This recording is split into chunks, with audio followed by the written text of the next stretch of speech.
Everyone's still looking for miracles, back to pressure. Just riding away in the sun. On the run, too bad it's on the run. On the run, in the sun. On the run, in the sun. Good morning mga kadagat. Samahan niyo ako sa ating pamamana ngayong araw na ito.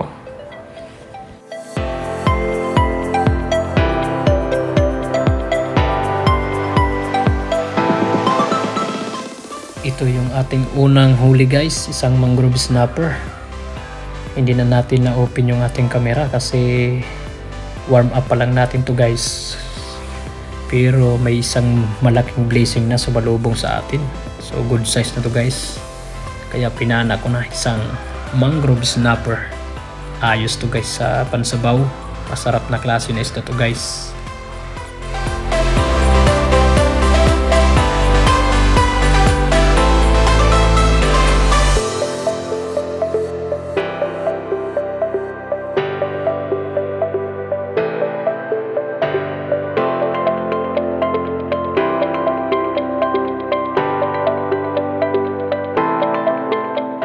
In this dive guys, I saw 2 giant trevally guys, kaya nag-drop kagad ako at tinira ko na yung isa. Ayun!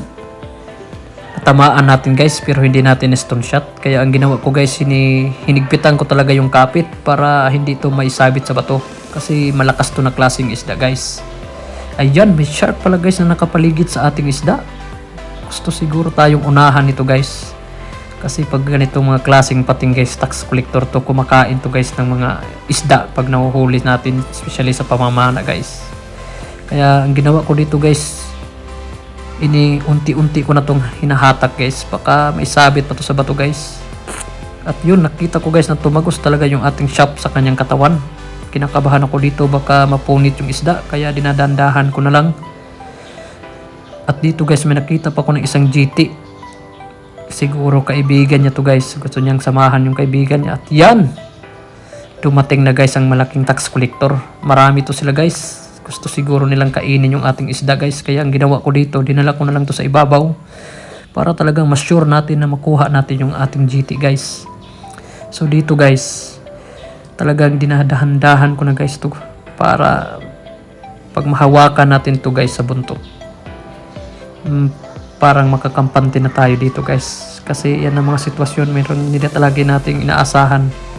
Ayan, hawakan na natin guys sa buntot. Kaya sure ball na para sa atin to guys. Masayang masaya ko dito guys, kasi meron na tayong pag-ulam. Good for 1 week to guys.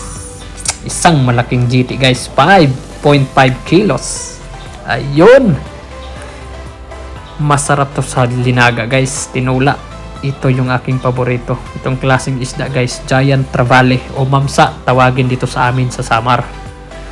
Ayos guys, it's a good fish.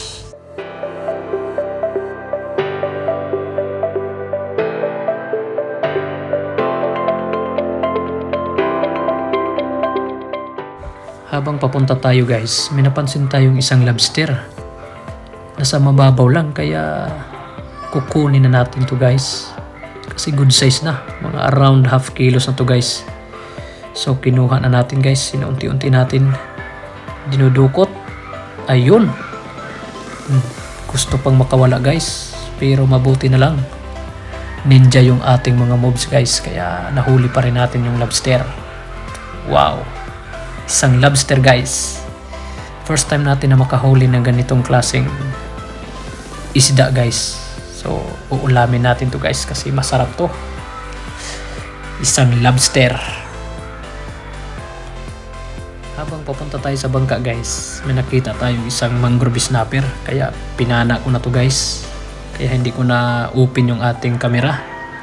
Mabuti na lang guys na spine shot natin yung mangrove snapper.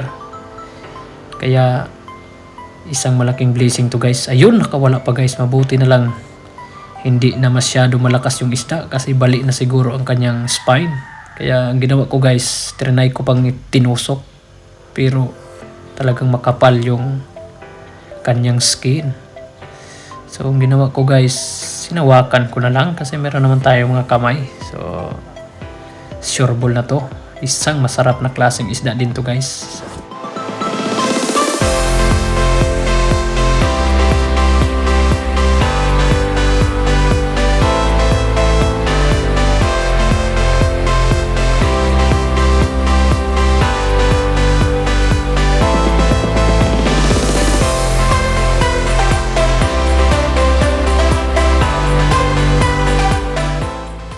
It's a good day and it's a good catch. Only by the grace of the Lord we survive every day. Thank you for watching this video. May the Lord bless you all.